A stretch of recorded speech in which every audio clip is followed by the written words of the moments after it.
지난 한 주간 코로나로 참 어려운 시기이지만 선한목자교회 유기성 목사님을 모시고 4일 동안 부흥 집회를 은혜 가운데 잘 마치게 된 것을 좋으신 하나님께 먼저 감사와 찬양을 올려드립니다. 또한 집회를 위해서 애써주신 봉사자분들, 또 식사로 대접하면서 섬겨주셨던 분들, 또 강사님을 위해서 잘 챙겨주신 여선교회와 성도 여러분들께 감사를 드립니다. 또한 시간 참여해서 함께 은혜를 나누신 성도 여러분께도 감사를 드립니다. 우리가 부흥회를 준비하고 기도해 왔던 것처럼 이번 집회를 통해서 우리는 우리의 신앙을 점검해 보았습니다. 그리고 하나님께서 우리에게 말씀을 통해서 우리의 인생의 답을 분명하게 주셨습니다. 우리의 인생의 모든 문제를 풀 수 있는 열쇠, 그분은 예수 그리스도뿐이라고 하는 것을 선포하셨습니다. 그렇습니다, 여러분. 어떤 것은 되고 어떤 것은 안 되는 것이 아니라 우리가 갖고 있는 모든 문제를 풀 수 있는 분, 예수 그리스도뿐입니다.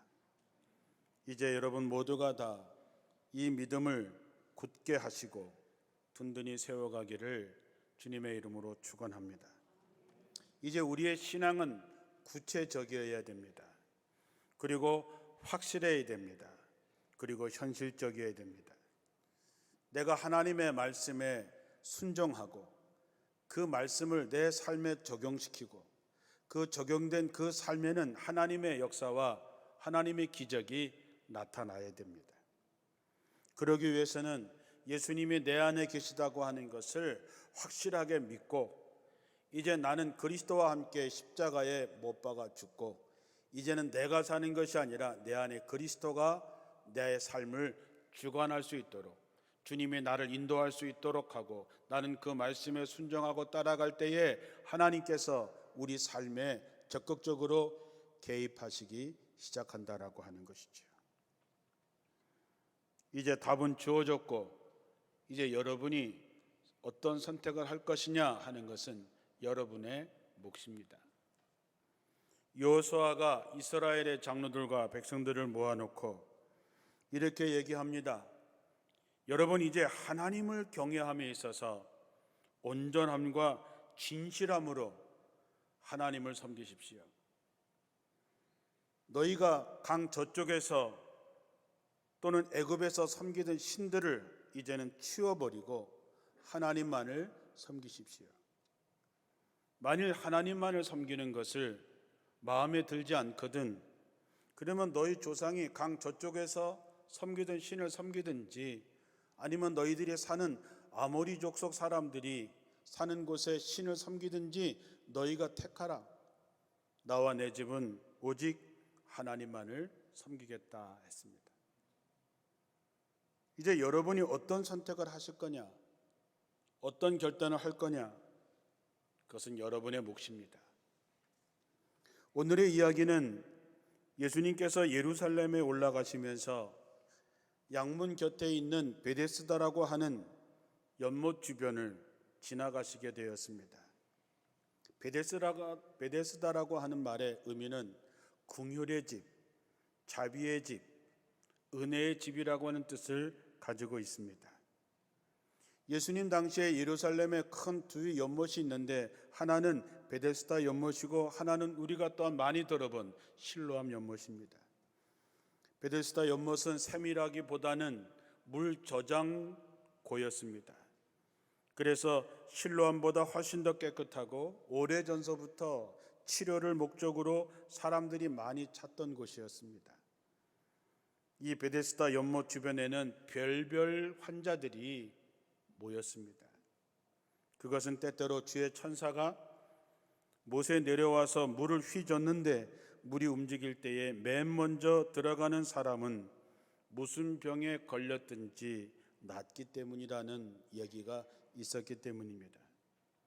거기에는 행각 5이 있었는데 거기에는 눈먼 사람, 다리 저는 사람, 혈기 마른 사람, 온갖 환자들이 누워 있었다 그랬습니다. 누워 있었다라고 하는 것은 참 비참한 상황이었다라고 하는 것이지요. 거기까지 온 환자들은 어쩌면 세상에서 할 수 있는 만큼 다 해보았는데 더 이상 희망이 없는 사람들이었을 것입니다. 돈도 없고 아무런 힘도 없고 인생에 소망이 없는 사람들이었습니다. 그런 사람들이 그곳에 다 모여들어서 그들에게 유일한 소망은 천사가 물을 휘저어 놓을 때에 1등으로 물에 들어가는 것이지요. 그러나 그들에게 베데스다 못은 마지막 희망이었겠지만 사실상 절망으로 끝나는 곳이었습니다. 왜냐하면 1등만 났기 때문입니다. 38년 된 병자는 정확히 병이 무엇인지에 대해서 분명히 나와 있지는 않습니다. 그렇지만 그가 누워 있었던 곳으로 보아서 중풍병자로 보는 견해가 많이 있습니다. 그렇다면 그가 물이 휘저어서 물이 동할 때에 제일 먼저 물에 들어간다는 것은 불가능에 가까운 일입니다. 그곳에는 눈먼 사람, 다리 저는 사람, 중풍병 환자들, 많은 환자들이 누워 있었다고 하는데 이 38년 된 병자는 그들에게는 경쟁 상대조차도 되지 못하는 상황입니다. 누군가가 도와줘야 되는데 그를 도와주는 사람이 아무도 없었습니다. 그곳에 있던 병자들은 모두 경쟁자였을 뿐입니다.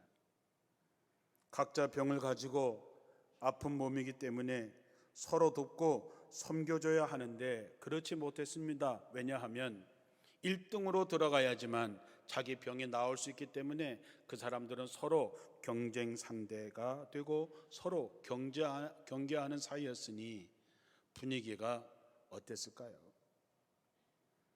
어쩌면 지금 사는 우리의 모습과 별반 다르지 않습니다. 우리는 수십 년 동안 인생을 살면서 정말 치열하게 살아오셨습니다. 이 사회는 우리를 끊임없이 경쟁시키고 경쟁에서 살아남은 사람들만 살 수 있는 사회에 우리는 살아가고 있습니다. 어떤 개그맨이 외쳤던 것처럼 1등만 기억하는 더러운 세상에 우리는 살고 있는 것이지요. 경쟁 상대에서 늘 밀릴 수밖에 없었던 38년 된 병자의 처지는 정말 불쌍하기가 짝이 없었습니다. 그런데 그에게 예수님이 찾아오신 것입니다. 그가 예수님을 찾아갈 수는 없었지만 예수님이 그를 찾아오신 것이죠. 이것이야말로 하나님의 은혜라고 말할 수밖에 없습니다. 우리도 마찬가지입니다. 요한복음 15장 16절에 너희가 나를 택한 것이 아니요 내가 너희를 택하여 세웠다 했습니다. 우리가 주님을 택한 것이 아닙니다. 주님이 우리를 부르신 것이죠. 우리를 찾아오신 것입니다. 우리가 주님을 택한 것이 아니라 주님이 여러분을 택하셨다고 하는 이 사실을 믿으십니까, 여러분? 38년 동안이나 병으로 고통을 받았다면 그는 완전히 절망적인 상태에 있었을 것입니다. 그에게 마지막 소망을 가지고 베데스다를 찾아왔지만 아무도 그에게 기회를 주지 않았습니다. 행여나 누군가가 그에게 구원의 손길을 뻗어줄까 고대하며 오늘도 아픈 몸을 베데스다 연못가에 누워 물이 동하기를 이때나 저때나 기다리고 있는 그를 주님이 찾아오신 것이지요. 그리고 주님이 이렇게 묻습니다. 네가 낫기를 원하느냐? 주님께서 이 말씀을 했을 때 과연 이 38년 된 병자가 그 말을 믿었을까요? 그만한 믿음이 그에게 있었을까요? 성경을 가만히 보면 그는 그만한 믿음도 있는 사람이 아니었습니다.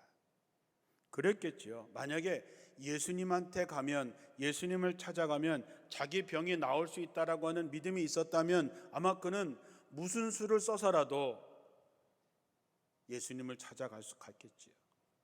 그러나 그에게는 그러한 믿음도 없었던 것 같습니다. 예수님께서 내가 낫고자 하느냐라고 그랬을 때에 그에게 믿음이 있었다면 네, 주여, 낫기를 원합니다. 이렇게 대답했겠지요. 그런데 그의 대답은 엉뚱한 대답입니다. 병자가 대답하여 이르되 주여, 물이 움직일 때에 나를 못에 넣어줄 사람이 없어서 내가 가는 동안 다른 사람이 먼저 내려가나이다. 여러분, 중풍으로 몸을 잘 못 쓰는 사람이 누워있다가 물이 동해서 거기를 기어서 가는 그의 모습을 한번 상상해 보십시오. 그런데 다른 사람들이 항상 먼저 들어가는 것이지요. 그래서 어쩌면 이는 다른 사람을 탓합니다. 다른 사람을 원망합니다. 이 핑계 저 핑계 되는 것이지요. 만약에 그렇다면 이 38년 된 병자가 남보다 빨리 움직일 수 있다면 물이 움직일 때에 정말 소경을 손에 잡고 먼저 물에 집어넣을 수 있는 사람이었을까요? 다리가 아파서 앉아있는 사람을 등에 얽혀엎고 물이 동할 때에 가장 먼저 그를 물에 집어넣을 수 있는 사람이었을까요?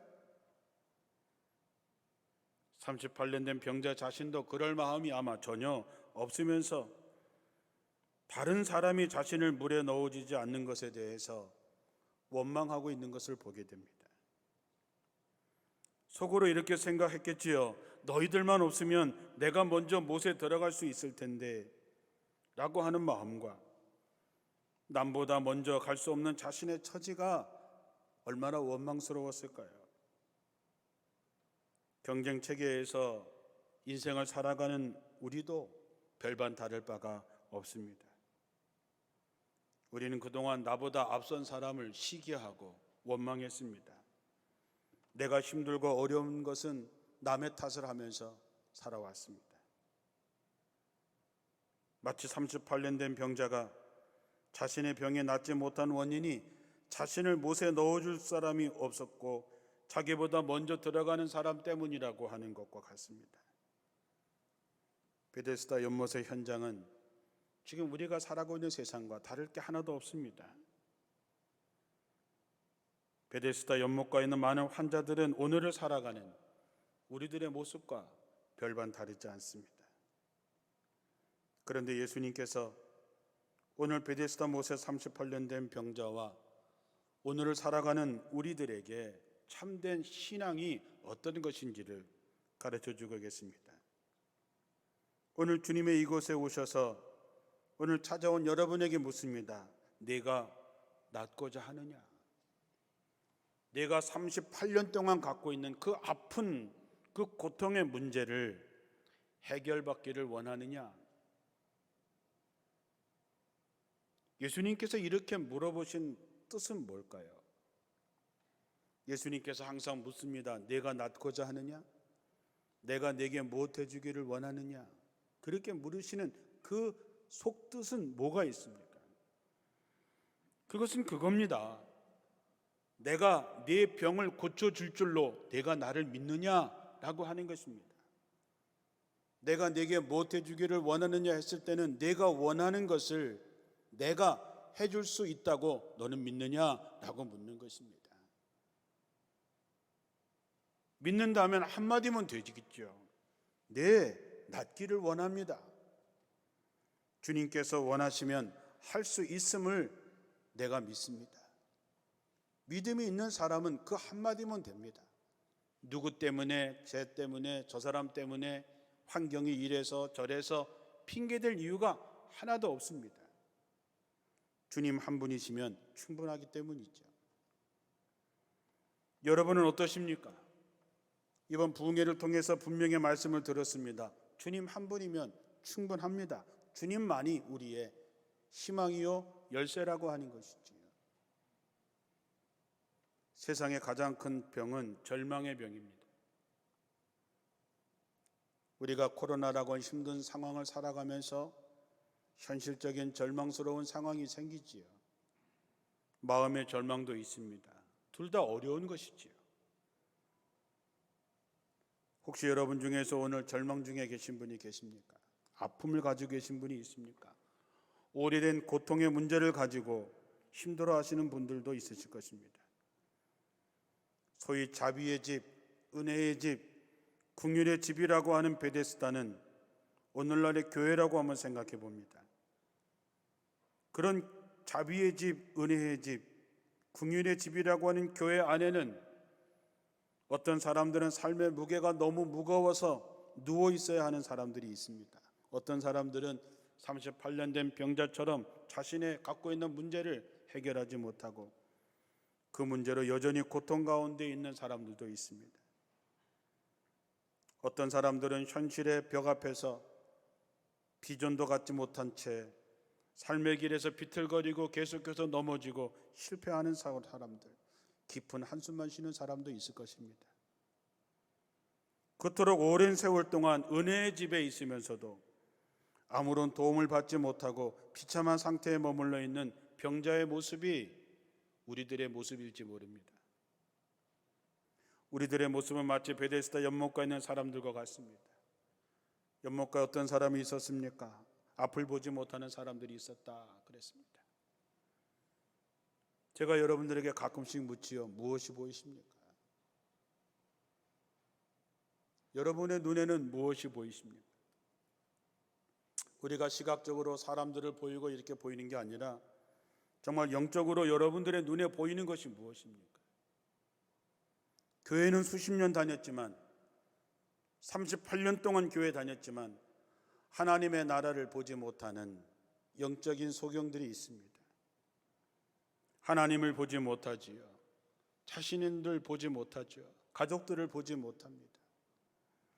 세상이 어떻게 변해가는지를 보지 못하는 영적인 소경들이 많이 있습니다.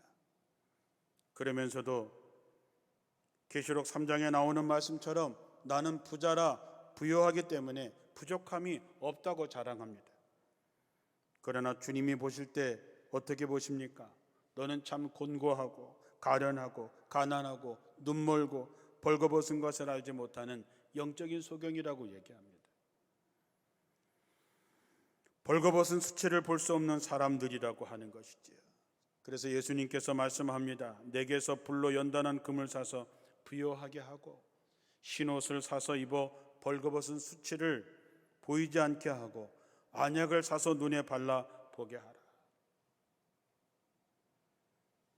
예수를 믿음으로 주님이 주시는 은혜로 말미암아 제대로 보는 여러분 되시기를 주님의 이름으로 축원합니다. 두 번째, 다리가 불편해서 제대로 걷지 못하는 사람들이 있었다 그랬습니다. 바른 행위를 하지 못하고 하나님 앞에서 똑바로 살지 못하는 사람들을 말합니다. 다리가 아프기 때문에 불편하기 때문에 똑바로 걸을 수가 없습니다. 삐딱하게 걸을 수밖에 없지요. 그런 사람들은 모든 시각도 그렇게 볼 때가 많이 있습니다. 바다의 개와 같이 스스로 바로 걷지도 못하면서 남들 보고 바로 걷지 못한다고 합니다. 바르게 사는 법은 딱 하나입니다. 주의 말씀대로 사는 것이죠. 좌로나 우로나 치우치지 않고 오직 주의 말씀대로 순종하기만 하면 우리는 하나님 앞과 모든 사람들 앞에서 바로 살 수 있습니다. 그곳에는 혈기 마른 자들이 있었다 그랬습니다. 혈기 마른 자는 한마디로 손발이 마비된 사람을 뜻하기도 하고 다른 번역에는 중풍병자라고 표현되기도 합니다. 손발이 마비된 사람이나 중풍병자의 특징은 할 수 있는 게 없다는 것입니다. 자기 스스로 뭔가 할 수 있는 게 없습니다. 한마디로 무능한 것이지요. 섬길 줄 모르는 사람입니다. 나음의 도움 없이는 살 수 없는 사람이지요. 사랑하는 성도 여러분, 여러분은 언제까지 남의 덕으로 사시겠습니까? 남의 기도의 덕으로 사시겠습니까? 다른 사람이 다 준비해 놓은 거 와서 먹으며 사시겠습니까? 이제 여러분도 힘이 생겨서 남을 돕고 섬기며 사셔야죠. 그런 능력을 여러분 받으셔야죠. 그 능력은 어디서 옵니까? 성경의 능력은 하나님의 말씀에서 온다 그랬습니다. 성령 충만하면 능력이 생긴다 했습니다. 그러면 말씀을 갈구하십시오. 성령을 구하셔서 여러분이 새 힘을 얻어서 혈기 마른 자가 아니라 혈기 왕성한 사람이 되어서 이제 누군가를 돕고 섬기며 살아가는 진짜 믿음의 사람이 되셔야지요. 그곳에는 더 안타까운 사람이 있었습니다. 38년 된 병자였습니다. 이 병자는 자신도 타인도 그 누구도 그 사람을 볼 때 인생에 소망이 없다고 보는 사람입니다. 누구의 도움 없이는 물에 들어갈 수 없는 사람이지요. 그야말로 자신의 힘으로 정말 아무것도 할 수 없는 절망적인 사람입니다. 아무것도 할 수 있는 게 없는 사람. 성도 여러분, 영적으로 내 자신이 어떤 사람인지를 한번 진지하게 바라보시기 바랍니다. 성령을 통해서 자신의 모습을 제대로 보게 해달라고 구하시기 바랍니다. 우리 자신의 영적인 상태를 알아야 되고 진짜 자신의 모습이 어떤지를 알아야 됩니다. 세상적으로 나는 부요해서 나는 부자라 부족한 것이 없다 천만의 말씀입니다. 주님이 여러분을 어떻게 보실까? 정말 곤고하고 가련하고 가난하고 옷도 벗고 눈도 보지 못하는 불쌍한 사람일지 모르지요. 내가 어떤 상태인지를 알아야 간절함이 생기고 내가 어떤 상태인지를 알아야 소원이 생기고 주님을 갈망하게 되는 것이지요. 이제 그 앞에 예수님이 나타나신 것입니다. 친히 찾아온 것입니다. 예수님은 그런 분입니다. 예수님은 유대의 지도자들이나 돈 많고 권세 있는 사람들을 찾는 것이 아니고 숱한 병자들 중에서 가장 절망적인 사람을 찾아오신 것입니다. 38년 된 병자는 우리 스스로 우리가 구원받을 수 없는 존재라고 하는 것을 분명히 이야기하고 있습니다. 38년 된 병자 같은 심정으로 우리도 주님, 제가 할 수 있는 것은 없습니다. 내 이 아픔을 내가 해결할 수 없고 내가 가진 거, 내가 할 수 있는 게 아무것도 없습니다.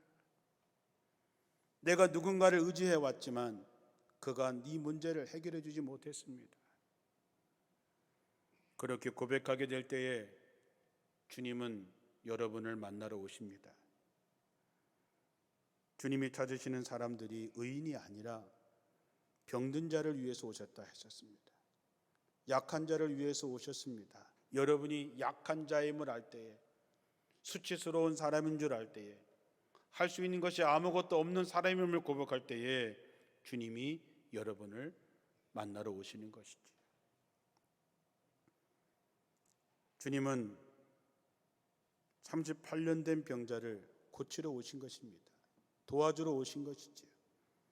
네가 이런 죄를 졌기 때문에 그렇게 망한 거야. 내가 그런 죄를 잘못을 했기 때문에 38년 동안 이 문제로 고통을 당하는 거야. 그렇게 지적하러 오시지 않았습니다. 주님은 아무것도 묻지 않으셨습니다. 그저 말씀합니다. 내가 고침받기를 원하느냐? 내가 낫기를 원하느냐?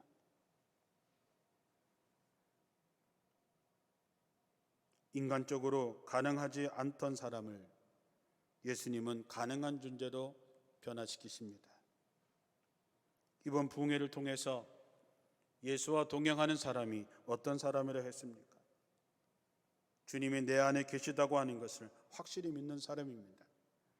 주님이 내 안에 계시기 때문에 나는 그리스도와 함께 십자가에서 죽고 이제는 내가 사는 것이 아니라 내 안에 그리스도가 살게 하는 것입니다.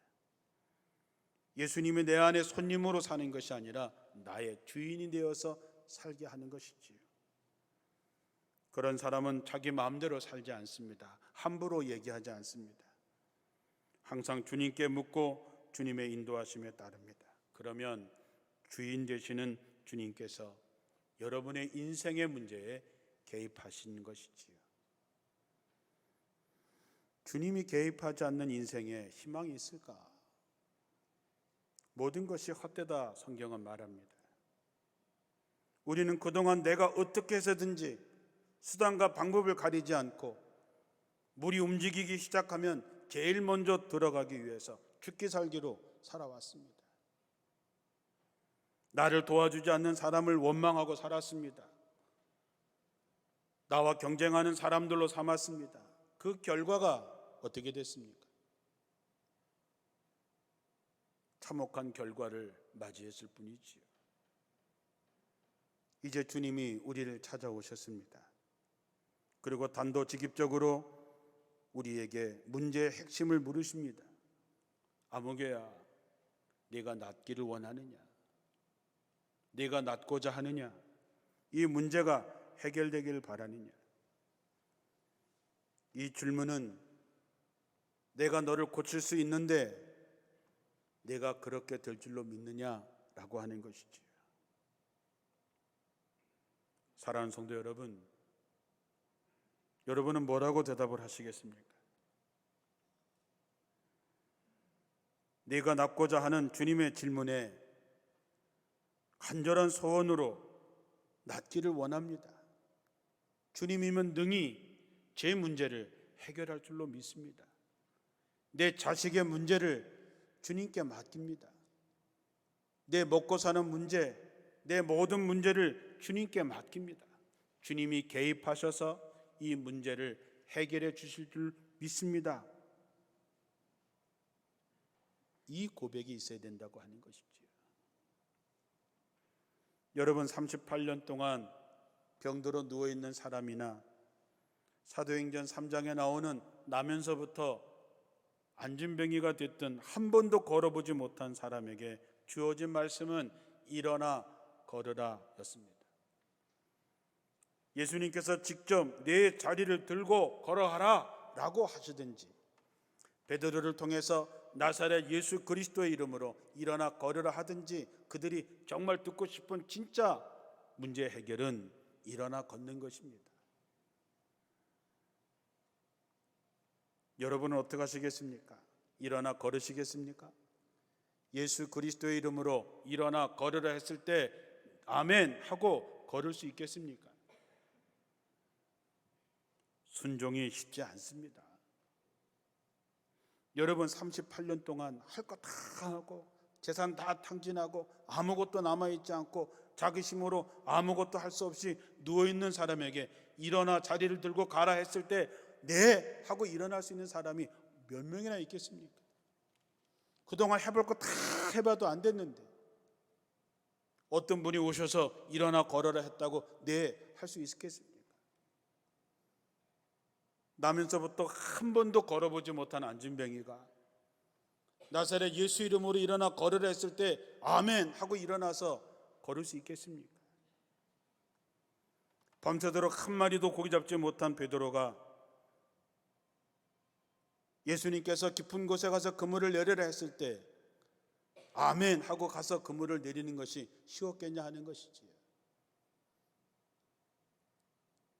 베드로의 대답을 보면 기뻐서 순종한 것이 아닙니다. 베드로가 이렇게 얘기하죠. 내가 밤새도록 내 경험을 살려서 정말 죽을 힘을 다해서 수고했지만 한 마리도 잡지 못했습니다. 이젠 끝났습니다. 그런데 말씀에 의지해서 그렇게 말씀하시니 내가 한번 해보겠습니다. 그래서 깊은 곳에 가서 그물을 내린 거지요. 사랑하는 성도 여러분, 순종한다는 것이 내가 이해가 되고 내가 동의가 되기 때문에 하는 게 아닙니다. 받아들이기 어렵습니다. 믿어지기가 어렵습니다. 그러나 베드로처럼 말씀에 의지해서 내가 순종하겠습니다. 어떻게 됐는지는 우리가 성경을 통해서 너무나 잘 알고 있습니다. 하나님의 말씀에 순종할 때에 어떻게 기적이 일어났는지, 어떻게 놀라운 역사가 일어났는지 우리는 잘 압니다. 이번 부흥회를 통해서 우리에게 인생의 문제에 답을 분명하게 주셨습니다. 하나님의 말씀에 좋든 싫든, 이해가 되든 이해가 되지 않든 내 안에 계시는 주님의 음성을 듣고 그 뜻에 순종하기만 하면 됩니다. 내가 낫고자 하느냐? 여러분이 갖고 있는 많은 문제가 고침받기를 원하십니까? 네, 제가 낫기를 원합니다. 주님께서는 이 일을 능히 하실 줄로 믿습니다. 내가 세상적으로 할 수 있는 건 다 했지만 이젠 더 이상 할 게 없는데 주님이 능히 이 일을 하실 줄로 믿습니다. 예수님께서 오늘 여러분에게 말씀하십니다. 일어나서 내 자리를 들고 걸어가라. 이젠 근심과 염려를 다 털어놓고 내게 맡기고 일어나서 걸어가라. 5장 9절에 보면 감동적인 얘기가 나옵니다. 그 사람이 곧 나아서 38년 된 환자가 누워있던 그 사람이 곧 나아서 자리를 걷어가지고 걸어갔다 그랬습니다.